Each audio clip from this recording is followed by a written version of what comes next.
حضور جب گھر تشریف لے جاتے تو صحابہ تو بیٹھی مسجد نبوی میں رہتے، دور دور سے آئے ہوتے اور حضور سے دین لینا ہوتا انہوں نے. تو آقا کریم نے اگر واپس تشریف لانا ہوتا تو حضور اپنے موزے مبارک، اپنے نالین وہیں دروازے پہ چھوڑ دیتے. تو اس کا مطلب یہ ہوتا، اشارہ سائن یہ ہوتا کہ میں ابھی آیا. اور اگر حضور نے جا کے استراحت فرمانی ہے، دیر کے بعد تشریف لانا ہے، ایک نماز کے بعد گئے اب دوسری نماز کے وقت ہی آئیں گے، تو حضور نالین سمیت تشریف لے جاتے. تو جب حضور کے جوڑے پڑے ہوئے تو صحابہ سمجھتے کہ وہ آنے والے ہیں، تو پھر ان کی نظریں دروازے پہ لگی رہتی. تو اچانک جب حضور آتے تو وہ یہ لفظ بولتے، خرجنا رسول اللہ. کبھی کہتے کہ حضور طلوع ہوئے، کبھی یہ بھی کہتے طالع علینا، ہمارے اوپر طلوع ہوئے. تو یہ مختلف روایات حدیث میں ملتے ہیں. تو یہ کیا کہتے ہیں سنو ذرا. حضرت ابو شریح الخزاعی رضی اللہ تعالی عنہ فرماتے ہیں، خرج علینا رسول اللہ صلی اللہ علیہ وسلم فقال، حضور تشریف لائے، ہمارے درمیان جلوہ فراز ہوئے. فقال، اور ارشاد فرمایا، الیسا تشہدون اللہ الہ الا اللہ وانی رسول اللہ، تم گواہی دیتے ہو کہ اللہ کے علاوہ کوئی معبود نہیں ہے اور میں اللہ کا رسول ہوں. قالوا بلا، سب نے کہا کیوں نہیں. یعنی مطلب کیا کہ میں جب اللہ کا رسول ہوں تو پھر جو کہہ رہا ہوں اس کو غور سے سنو. اب ذرا دیکھیے کہ حضور نے یہ کہہ کے ایسا ماحول پیدا کر کے کہا کیا. اب اس کہنے پہ قربان. حضور نے ارشاد فرمایا، یہ اللہ کی کتاب قرآن مجید، اس کا ایک سرا تمہارے ہاتھ میں ہے.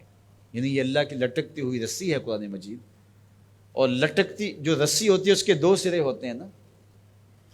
تو کہا اس کا ایک سرا اللہ کے ہاتھ میں ہے اور دوسرا سرا تمہارے ہاتھ میں ہے. اللہ اکبر. فتمسکوا، اس کو مضبوطی سے پکڑ لو. دیکھیے یہ لائٹ جل رہی ہے نا، اس کے اندر تار لگی ہوئی ہے. تار کا ایک سرا مین پاور ہاؤس سے جڑا ہوا ہے اور دوسرا سرا اس لائٹ سے جڑا ہوا ہے. تو اگر یہ دوسرا سرا مضبوطی سے یہ لائٹ پکڑ لے تو پھر روشنی دے گی نا، اجالا دے گی، ظلمت مٹائے گی. لیکن ادھر سے تو جڑا ہوا ہے، لیکن یہ ادھر سے نہ پکڑے تو بتاؤ روشنی ہوگی؟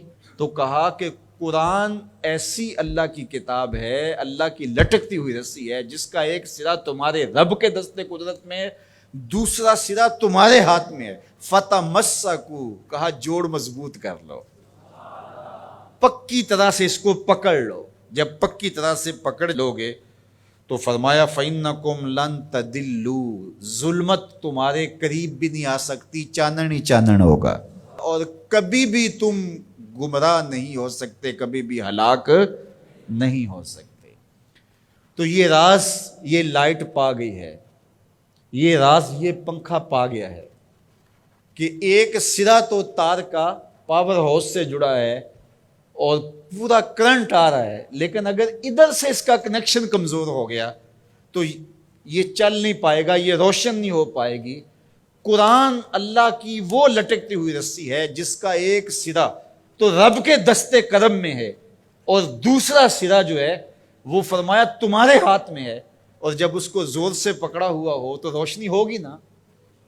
تو جب یہ تصور آتا ہے کہ یہ قرآن اللہ کی لٹکتی رسی ہے، حبل ممدود من السماء الی الارض، آسمان سے زمین کی طرف لٹکتی ہوئی اللہ کی رسی ہے، تو جب زور سے اس کو پکڑیں گے، مضبوطی سے تھامیں گے، ایقان کے ساتھ، یقین کے ساتھ تمسک کریں گے، تو پھر باطن میں چراغاں کیوں نہیں ہوگا، تو پھر کرنٹ کیوں نہیں آئے گا، پھر کیوں جو ہے وہ توانائی پیدا نہیں ہوگی.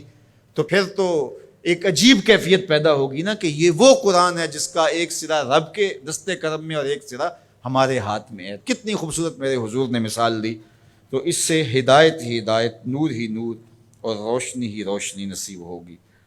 اچھا، اس عنوان سے صرف ایک روایت سن لیجئے. حضور نے ارشاد فرمایا، حضرت عبداللہ ابن عباس رضی اللہ تعالیٰ عنہ کی مرویات سے ہے، حضور نے ارشاد فرمایا کہ جس نے فساد امت کے دور میں میری ایک سنت کے ساتھ تمسک اختیار کیا، میری ایک سنت کو مضبوطی سے پکڑ لیا، جب فساد بپا ہوگا، جب میری سنتوں کو توڑا جا رہا ہوگا، دین کی قدردانی نہیں ہوگی، لوگ دین کی پرواہ نہیں کریں گے، خواہشات کے غلام بن جائیں گے، اس زمانے میں جس نے میری ایک سنت کو مضبوطی سے پکڑ لیا